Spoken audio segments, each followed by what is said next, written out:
তবে চার্জারের ভিতরে সম্পূর্ণ ওয়ারিংটা আপনারা করবেন, অর্থাৎ চার্জারের ওয়ারিংটা কীভাবে আপনারা করবেন সেটাই আমি এই ভিডিওর মাধ্যমে আপনাদেরকে দেখানোর চেষ্টা করব। তো দেখতে পাচ্ছেন সেই কাজটি করার জন্য চার্জারের যে আনুষ্ঠানিক যে যন্ত্রাংশগুলো লাগে সমস্ত যন্ত্রাংশ আমরা এখানে রেডি করে নিয়েছি। তো প্রথমে এখানে আমরা ফ্যান যে রয়েছে ফ্যানটা লাগিয়ে দিব। তো দেখতে পাচ্ছেন আমরা ফ্যানটা লাগিয়ে দিচ্ছি। আজ কিন্তু দারুণ হতে চলেছে ভিডিওটি, তাই বলছি আজকের ভিডিওটি কোনো কাটা নাছড়া না করে সম্পূর্ণ দেখুন। দেখতে পাচ্ছেন এম্পায়ার কাটাটা আমরা পরীক্ষা করে নিচ্ছি। তো তারপর আমরা এম্পায়ার কাটাটা বডির সাথে সেট আপ দিয়ে দিব।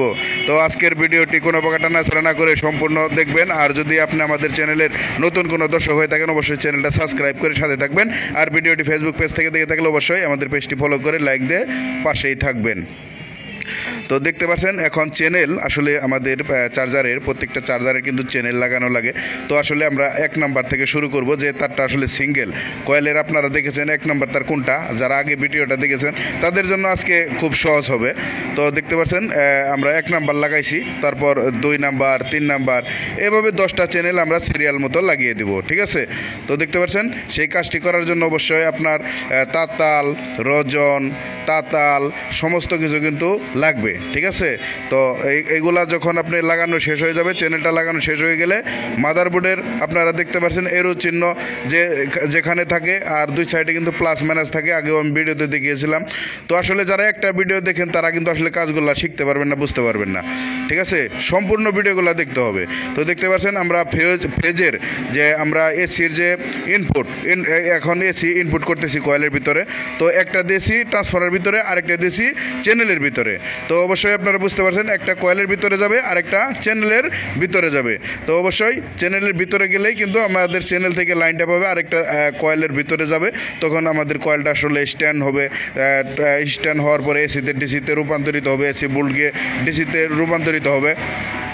তো আমরা এখন চার্জারের যে ঘোরানোর যে সুইচটা রয়েছে, আমরা সুইচটা আসলে রেগুলেটরটা প্রথমে আটকিয়ে নিব। তারপর আমাদের যে এলইডি লাইট আসলে সিঙ্গেল দেখার জন্য ফুল চার্জ বা লাইন পাইছে কিনা যে সার্কিটটা, সেই সার্কিটটা আটকিয়ে নেবেন। তো দেখতে পাচ্ছেন খুব সুন্দরভাবে আমরা সার্কিটটা আটকিয়ে নিচ্ছি, আপনারাও এইভাবে আটকিয়ে নেবেন। 2টি লাট দিয়ে আটকিয়ে নিলাম খুব সুন্দরভাবে। তারপর দেখতে পাচ্ছেন এখানে কিন্তু একটু বিরিঙ্গিলি রয়েছে, লক্ষ্য করুন। এম্পায়ারের 2টি তার এবং কি ফ্যান সার্কিটের 2টি তার। তো এগুলো আমাদের কালেকশন দিতে হবে। কিভাবে দেই আপনারা দেখুন, আমি পাশাপাশি আপনাদেরকে বলে দেব। এই 2টা এম্পায়ারের, তো এম্পায়ারের যেটা নেগেটিভ থেকে 2টি এম্পায়ারের তার বের হয়ে আসছে, তো যেটা ফার্স্ট বের হয়ে আসছে সেটা লাগিয়ে দিলাম প্লাসের সাথে, আর যেটা দ্বিতীয় বের হয়ে আসছে সেটা মাইনাস ধরে আমরা লাগিয়ে দিলাম এম্পায়ারের কাটার সাথে। আমাদের কাজ এম্পায়ারের কাটার লাগানো শেষ হয়ে গেল। তো দেখতে পাচ্ছেন খুব সুন্দরভাবে আমাদের এম্পায়ারের কাটা লাগানো শেষ হয়ে গেছে। তো 2টি কিন্তু নেগেটিভ থেকেই তার বের হবে, 2টি তার নেগেটিভ থেকে বের হবে, বের হয়ে এম্পায়ার লাগাবেন। তারপর আমাদের যে কুলিং ফ্যানটা রয়েছে চার্জারটা ঠান্ডা রাখার জন্য যে ফ্যানটি, সেই ফ্যানটির যে নেগেটিভ পজিটিভ তার আমরা কালেকশন করে দেব। তো দেখতে পাচ্ছেন সুন্দরভাবে আমরা কালেকশন করে দিয়ে টিউব ব্যবহার করব। তো দেখতে পাচ্ছেন যখন আমাদের লাগানো শেষ হয়ে গেছে তখন আমরা কি করব, এখন নেগেটিভ পজিটিভ ব্যাটারিতে চার্জ করার জন্য 2টি তারের প্রয়োজন রয়েছে, একটা লাল আর একটা কালো। তো আমি আসলে আপনাদেরকে বোঝানোর জন্য বা দেখানোর জন্য, তাছাড়া আমরা এখন 4 জন ছাত্রকে দেখাচ্ছি কাজটা, কিন্তু 4 জন ছাত্রকে দেখাচ্ছি। আপনারা জানেন আমাদের ছাত্ররা কিন্তু চার্জারটা তৈরি করছে। তো অবশ্যই সার্কিটের নেগেটিভ পজিটিভ আপনারা দেখবেন মেনটেন করে, আপনারা নেগেটিভ পজিটিভ 2টি তার লাগিয়ে দিবেন, কারণ ব্যাটারি চার্জ করা লাগবে। তো এটা 5 ব্যাটারির চার্জার, 4 ব্যাটারির চার্জার হলে শুধু উপরে ডিসি প্যাচ 10 থেকে 12 টান সংখ্যা কমিয়ে দেবেন, তাহলে 4 ব্যাটারি হয়ে যাবে, আর সমস্ত কিছু সেম থাকবে। তো অবশ্যই বুঝতে পারছেন ইতিমধ্যে কিন্তু আমরা এই কাজটি করতেও সক্ষম হয়ে গেছি। তো তারপর আপনারা উপরে লক্ষ্য করলে দেখতে পারবেন 17 প্যাচে আমরা কিন্তু 12 ভোল্ট নিয়েছি, নিয়ে ফ্যান সার্কিটের জন্য নিয়ে স্কুল করে আমরা দেখতে পাচ্ছেন যখন লাইন দিচ্ছি খুব সুন্দরভাবে কিন্তু আমাদের কাজটা সফল হয়েছে। অসাধারণভাবে কিন্তু আমাদের যে এলইডি লাইটের সিঙ্গেল দিচ্ছে এবং কি কয়েল স্টার্ট হয়েছে, পাশাপাশি কুলিং ফ্যান চলতেছে।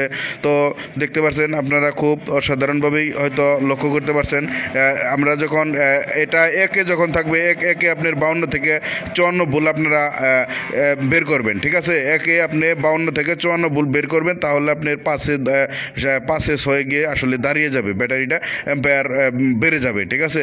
তো দেখতে পাচ্ছেন আমরা আসলে এখানে কত ভোল্ট আপনাদেরকে একটু স্কুল করে দেখাই। 52 বের করেছি থেকে এক চ্যানেল নাম্বার 52 বের করেছি।